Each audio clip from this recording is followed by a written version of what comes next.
It's painful for Harry when his ambition to pursue celebrity status is suddenly thrown into hot water by William. Hello everyone, welcome back to the King YouTube channel. Alright you guys, so in our last video we were talking about Harry's tragic situation after having a headache trying to break into the celebrity world. And I feel like now the most obvious evidence is that his brother William is learning that Harry and Meghan's past efforts became literal farces.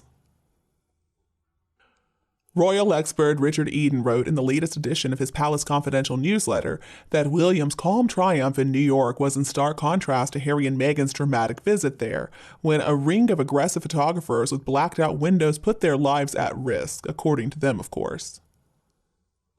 Just in case you didn't know, Richard Eden is the diary editor for the Daily Mail, and he has praised William for his effective diplomacy on the two-day solo visit, suggesting that William has proven himself to be an ambassador both for the country and for the monarchy.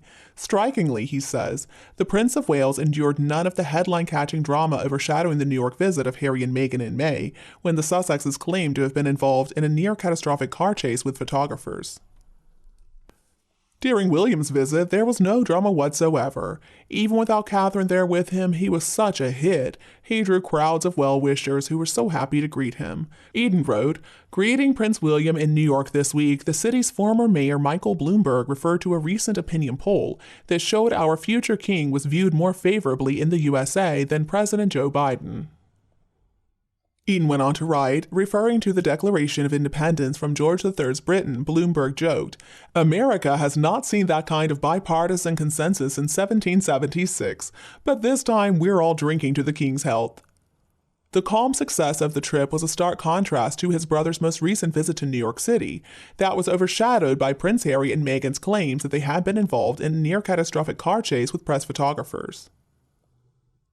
Well, of course, how could we forget all that drama stirred up by that Z-list actress, creating a bunch of chaos instead of actually acting like a real royal doing real royal things in New York? William is not spending his time in New York trying to stir up a bunch of chaos so that people will see him as a victim.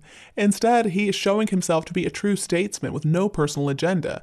He also showed that in spite of his position in the world, he's remarkably relatable. He really is a people person. You see, Prince William is actually interested in other people. He doesn't only care about himself. He's trying to improve the lives of everybody. But Harry only cares about giving Meghan a platform because she's so desperate to be rich and famous. And that really is the difference between the two brothers. One is a dedicated professional, and the other is a self-centered man-baby. One acts like a spoiled brat, and the other is a responsible, fully grown adult man. What I find probably the most interesting, though, and what so many articles and comments seem to forget, is that when Meghan and Harry left the UK, they claimed that it was because of issues with the press. But in Britain, the press were not bothering them at all. I mean, seriously, how many pap photos of Meghan can we find from her time in the UK? As far as I can tell, there is precisely one. One time, Meghan went to the food shop in Kensington and the photo was taken from across the street. The fact is, when Meghan and Harry were in England, they were protected. But now we get all these photos of them walking or in cars or going out shopping. As far as I can tell, if they really are being bothered by the press anywhere, it's in the US. And they claim that they've never been happier. And probably the saddest part of the whole Meghan and Harry saga is that if they had just behaved themselves, if they had just acted like normal, sensible people, they would have attracted the same amount of respect and support that William and Catherine enjoy.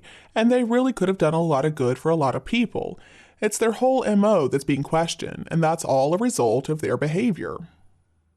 After that whole fiasco that happened the last time Meghan and Harry were in New York, William was such a breath of fresh air. He truly plays the part of the future king, but at the same time, he's so charming, he's friendly, and he truly is gracious. He is such an asset to his country, and he is an amazing ambassador. We cannot say the same, though, for the Montecito malcontents, because they only care about getting attention for themselves. They don't really care if it's good or bad. Most of the time, the coverage of Meghan and Harry is fairly indifferent, and that seems to be just fine for them. When I think about what could have been, how they could have really helped people, I just can't help but think it really is a shame. As we watched William and Harry grow up, I think we all thought the same thing. We thought they would basically be a team, and Harry would be the support system for his brother, just the same as Anne is to Charles. But obviously that was not meant to be. But anyway, I think we can all agree that it's a good thing William is the heir. He's calm, he's steady, and he is such a good leader. And then we look at Harry. Well, Harry has ruined his life with a lot of help from Meghan Markle. We don't need to see him. He's already written a book that nobody wants to read. He's given lots of interviews that nobody wants to watch. And he has usually looked incredibly angry since Meghan Markle entered his life. And apparently, Harry didn't even realize how horrible his life was until Meghan Markle showed up and convinced him that he had been so hard done by. Looking back, though, it's obvious that Harry's never really had an easy time of it. He was dumped by ex-girlfriends who didn't want to put up with his behavior towards them. And even when Harry was a boy, apparently he would say that because he was never going to be king, he could do whatever he wanted to do. And then he would proceed to do exactly that. Diana's bodyguard even complained that he was kicked and hit a few different times by Harry when he was a little boy. But Meghan has made things worse because she encourages him to be petty. She encourages these feelings of jealousy and resentment. But I think the whole world can heave a big sigh of relief for the fact that Prince William would never consider pretending to have been chased by the paparazzi in New York City when it obviously didn't happen. William's visit to New York was such a success, it doesn't matter whether people liked it or not, and that is what a PR team should be busy doing. It is their job to work with the media. Prince William's team didn't do anything to try to micromanage every click of a camera. And that's why this visit was so incredibly successful. Harry's team could really learn from William's team because Harry's team made it a condition of their attendance at the event that only one photographer could do the red carpet photography. And then they said to the other photographers that they would give them a photo op when leaving the venue. But then when they actually were leaving, they were walking so quickly that turned out to be a big lie. Since then, even their own security team have said that they advise the PR people against that.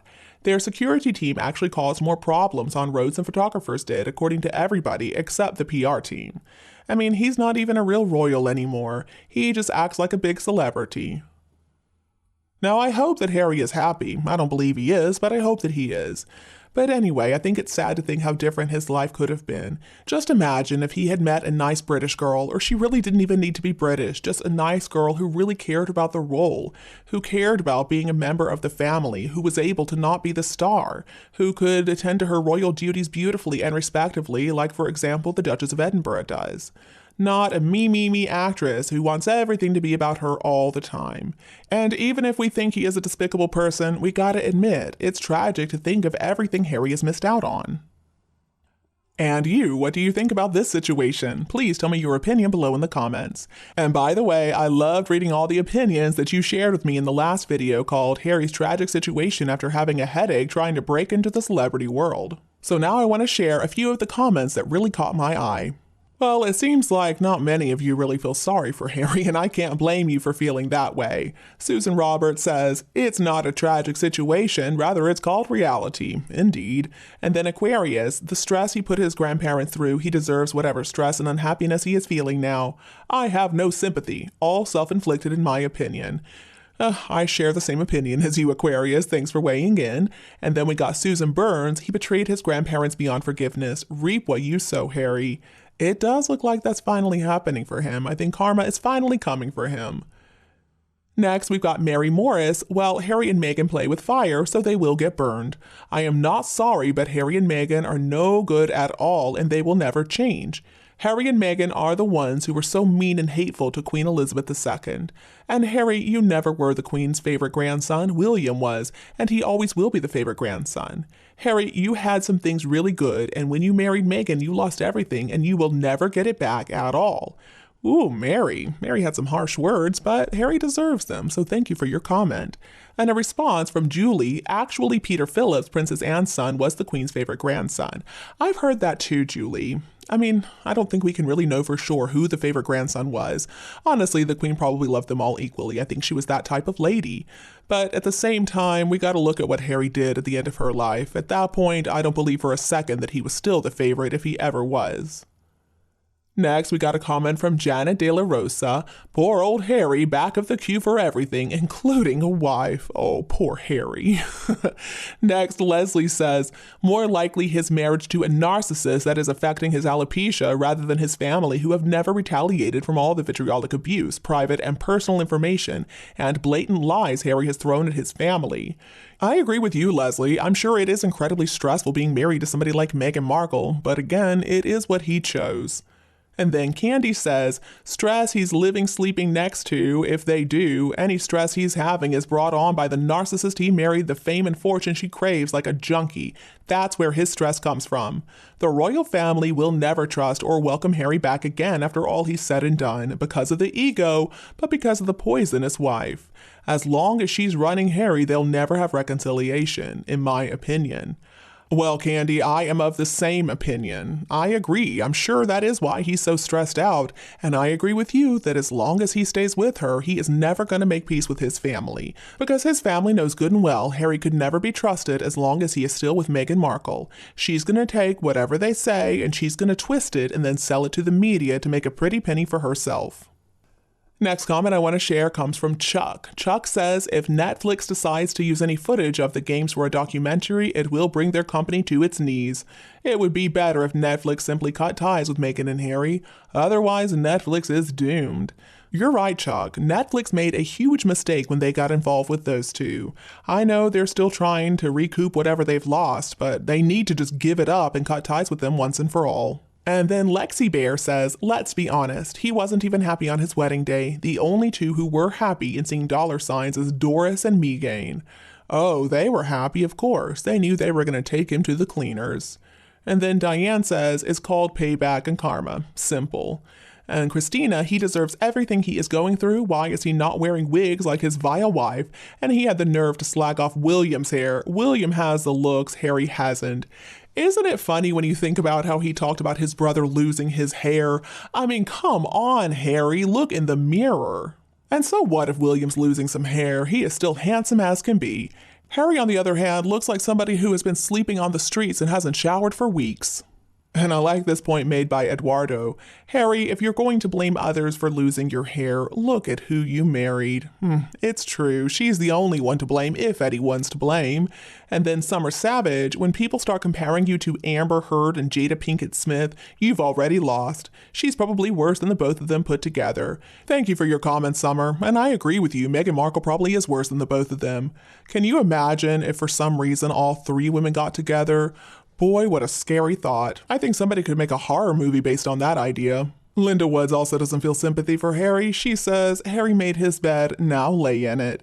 And then I really like this comment from Renee too. Selective memory is quite convenient. It is, isn't it? And it's funny that Harry basically admitted that he has selective memory. What was it he said? Something about that his memory isn't always right, but whatever his memory is, that's the way he's going to remember it. It was something that made absolutely no sense. Next comment is coming from Frederic. Has-been is dim-witted. He now shows that he has always been nasty and rude. Royal sources have been quite honest about his despicable behavior pre-Markle. She, being even worse, just validated his disgraceful behavior. Both are horrid. I think all of us can agree on that. And then Marilyn saw Prince Harry at Invictus, happy at ease in his charity until Meghan turned up. He, as per my opinion, was in his element until Meghan turned up. Do people not remember at the beginning of the so-called association with Meghan? Did he not want to admit her to his friend's wedding? Some spoke on blackmail, or was it just hearsay? You are so right turning on his own family. He misses his family. Weak, yes. Learning curve, yes, I think so. I'm with you, Marilyn. I am still not convinced that blackmail was not involved at some point in time in this relationship. Claire says, a 39-year-old man needs an allowance. Absurd. It is absurd, but he doesn't seem to realize that.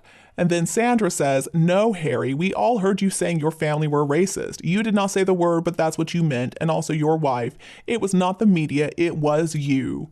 Thanks for reminding us of that, Sandra. Wasn't that just bizarre when Harry claimed that he never said that? I mean, Harry, we heard you and Meghan in that interview. Seems to me that Harry needs to take some lessons in gaslighting if he's going to try to gaslight all of us. I mean, he failed big time. And Vicky agrees with me that William looks just fine.